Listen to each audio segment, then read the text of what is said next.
So it's March 20th, 2021, and I'm unusually happy.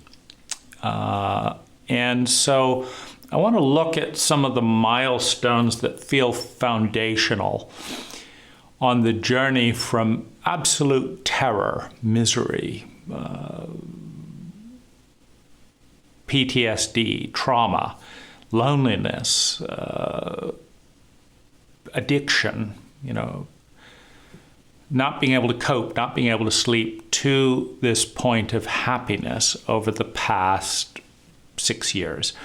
So, we'll start with the present and move backwards. So, in December and over the past few months of this year, I've been putting about $40,000 into Bitcoin, and watching that turn into about $115,000. And with that, a sense of abundance. And at the same time, putting in about $40,000 into investments for Happiness Data, the nonprofit, and watching those appreciate in value. And at the same time, watching my IRA, mostly consisting of Tesla stock, go up about 500% in value over the last year. So from relatively little moving into $250,000 of income under management, both personally and with the nonprofit, an exciting time. Now, if we go back a little bit, we then see that I spent $130,000 last year paying off debt, which was a relief around obligation, etc., to a friend, but it also, the ability to pay off $100,000 debt in 6 months, $130,000 debt, was part of another realization and another pattern. And this pattern, interestingly, emerged out of a very kind of selfish, greedy, penny-pinching, ungrateful client who I had done a lot for and I'd given a lot of discounts to. And they ended up being, one of the most stingy and ungenerous clients, in my history. And it's like, you fucking bastards. And so I want to show the way that good things can come out of these friction points. I just felt hostility, anger, hurt, depression. No matter how much I give these clients, they're not appreciative.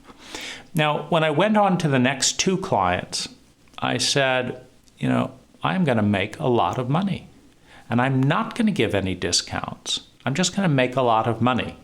I'm sick and tired of being taken advantage of, that kind of dynamic. And so I did make a lot of money. And I also kept up business momentum. And so those lots of monies then turned into the things that come later. So we have a certain amount of usury and betrayal leading to a certain amount of self-centeredness. Fuck the client. I'm going to charge top dollar. I'm going to do good work.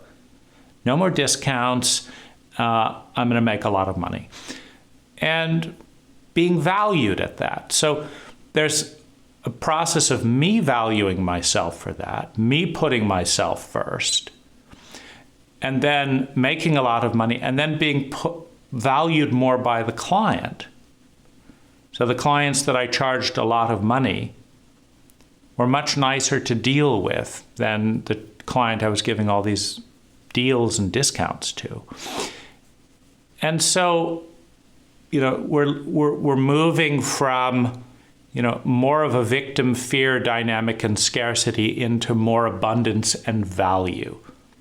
So that's a really big pivot. Now, that led to one of my most profitable years, generating more free cash flow. Now, I used that to buy an excavator, $30,000 to buy an excavator, $130,000 to pay off debt. Bought a few more tools recently, bought a new utility truck, and then I used it to invest. And so, moving further back a little, right around that time, also, my landlord had been kind of in a harassment pattern. It just seemed, like basically he was trying to harass us out of the house.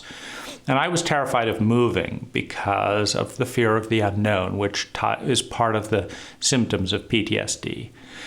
But rather than put up with yet another little, neg and boundary, I stood up to him finally, the landlord. And immediately he evicted us and this brought up a lot of fear.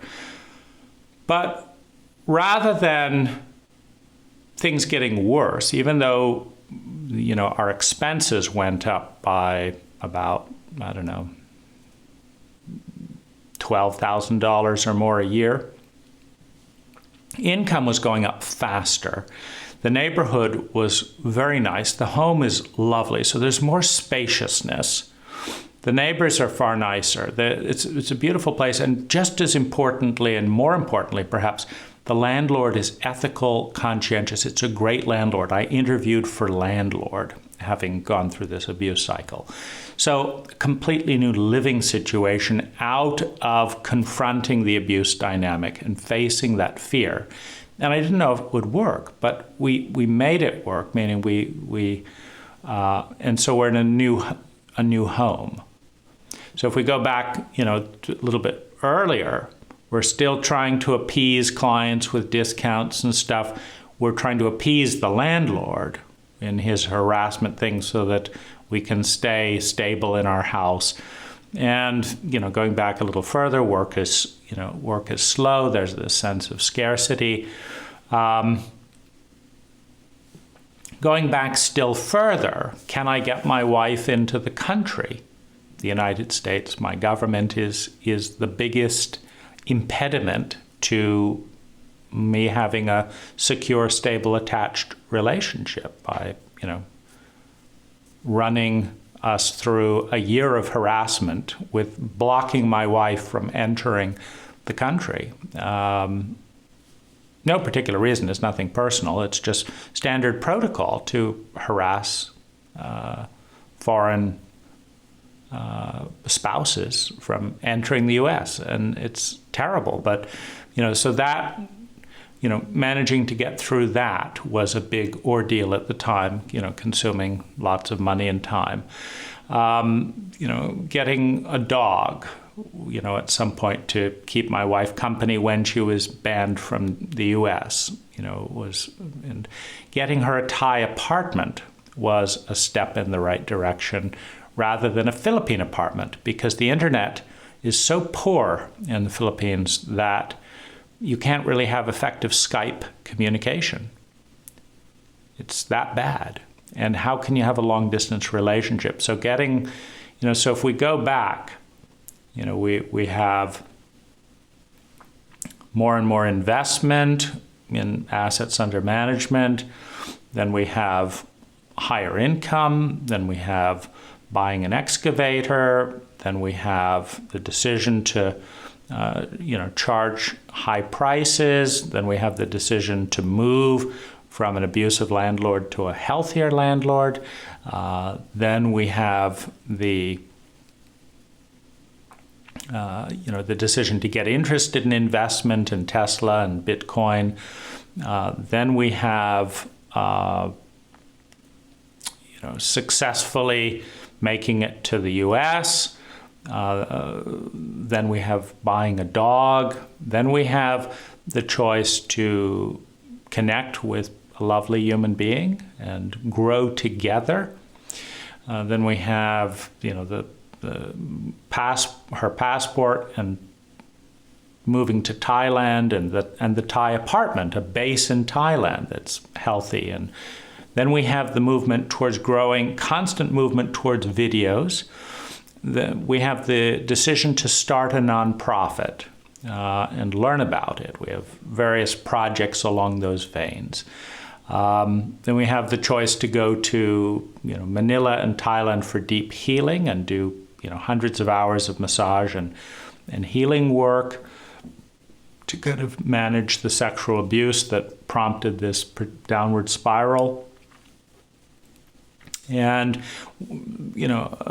about a year ago, we also had the decision to fire the landscape crew that was who was one, resistant to my wife, and two, was stealing money and jobs, but that I felt afraid of letting go of because, when you have PTSD, every change is hard, one, and the future feels very uncertain.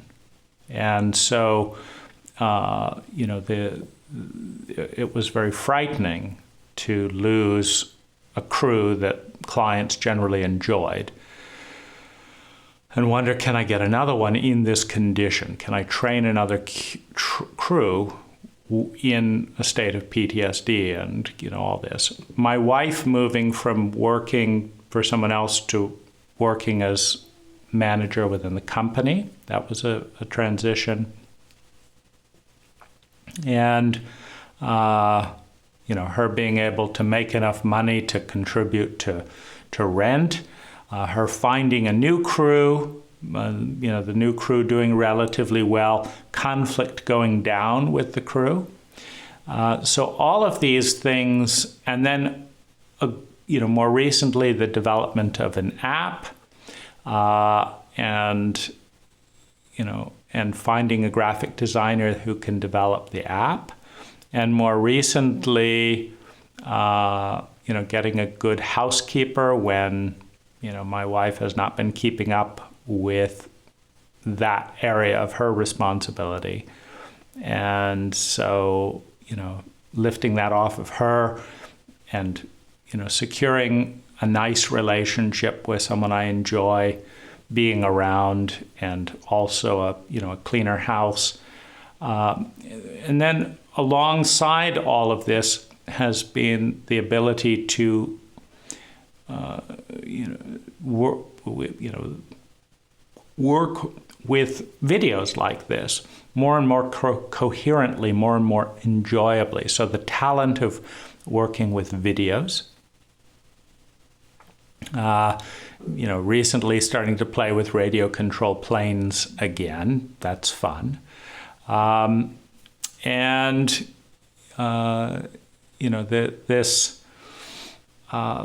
This whole series of movements, from,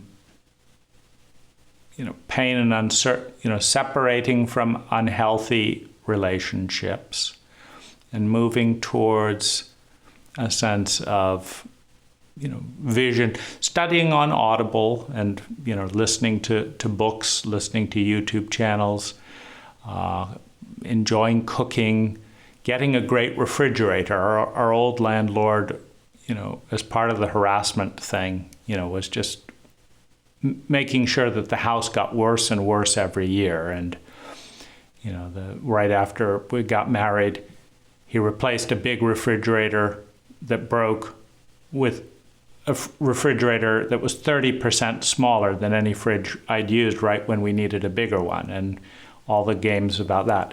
So we bought a really nice, one of the nicest refrigerators and quietest refrigerators that, I've ever seen. So each of these steps, which began very, very tenuously, which felt very scary and unknown and uncertain, the decision to meet someone, the decision to do healing work overseas, the decision to, test out a relationship in Thailand, the decision to get a dog, the decision to make a nonprofit. the decision to get into Bitcoin, more recently, the decision to start a religion, the science of belief, partly to provide more protection for effective use of psychedelics. All of these things just keep coming. And along with that, the choice to start working with the channel Lazarus and to protest, some of the many unhealthy patterns in the community, all play an important part in this surprisingly happy state at this time, which I guess one of the steps was this new film room, which is the nicest film room I've ever had, with more options for communicating. And so I'm very grateful. And these tenuous steps have all led in this direction.